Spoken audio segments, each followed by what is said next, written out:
வணக்கம் தோழர்களே, நாம் இன்று பார்க்க போது பீஃப் கபாப். அதுக்கான தேவையான பொருளை பார்த்தலாம். இஞ்சி ஒரு 4 துண்டு, பூண்டு ஒரு 5 துண்டு எடுத்துக்கலாம். அப்புறம் ஒரு பிரெட்டு எடுத்து அந்த சைடில் இருக்க எல்லாத்தையும் வச்சுட்டு போட்டுக்கலாம்.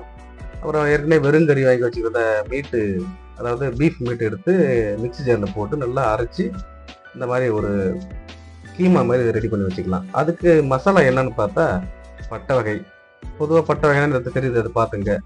அப்புறம் தனியா, மல்லி சொல்லுவோம், அப்புறம் மிளகு, சீரகம். இது அனைத்து என்ன பண்ணுறோம், ஒரு கடாயில் வச்சு முதல்ல அந்த தனியாவை போட்டுறோம். தனியா கொட்டிட்டு அதன் பிறகு மிளகு, சீரகம் போட்டு ஓரளவுக்கு வறுத்துக்கும்.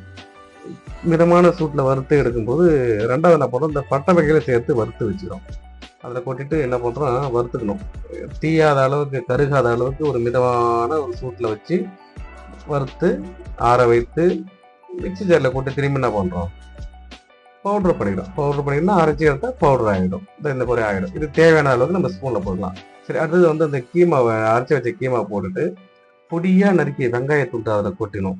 ஒரு 1/4 கிலோ வெங்காயத்துண்டை போட்டு ஒரு 2 பச்சை மிளகாய் பொடிசாக நறுக்கி, மல்லி, புதினா பொடியாக நறுக்கி, அதை ஏற்கனவே அரைச்சி வச்ச மசாலா ஒரு 1.5 ஸ்பூன் போட்டு, தனி மிளகாத்தூள் போட்டுக்கிறோம்.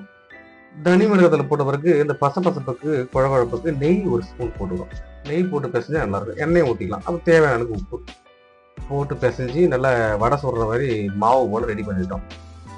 எல்லாத்தையும் போட்டு பிசைஞ்ச, இப்போ நம்ம கடல வடை சுடுறோம் இல்லையா, கடலப்பருப்பு மாவு, அது போல் இப்போ மாவு பிசைஞ்சு ஊற வச்சுக்கிறோம். ஊற வச்சு அது வந்து ஒரு நம்ம கை அளவுக்கு வடையாக தட்டி, அதாவது சைஸாக ஒரு அளவாக தட்டி நம்ம வந்து இந்த மாதிரி பேனில் போட்டு 2 பக்கம் எண்ணெய் ஊற்றி அழகாக இப்போ சுட்டு எடுத்துக்கலாம்.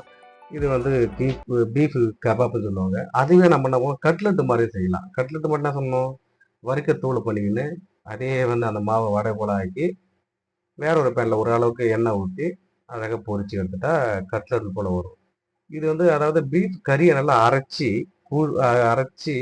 அது கூட மசாலாலாம், தேவையான மசாலா சேர்த்து மாவாக ஆக்கி அதை வந்து ஒரு நீள் வாக்கில் போட்ட ஷீக் கபாப் பண்ணுவாங்க. இந்த மாதிரி வடை போலவும் கட்லெட் போட்டாலும் கபாப் தான். பீஃப் கபாப் அவ்வளோ டேஸ்ட்டாக இருக்கும். பார்ப்பது எவ்வளோ அழகாக இருக்குது, சூப்பர் டேஸ்ட்டாக இருக்கும். ட்ரை பண்ணி பாருங்கள்.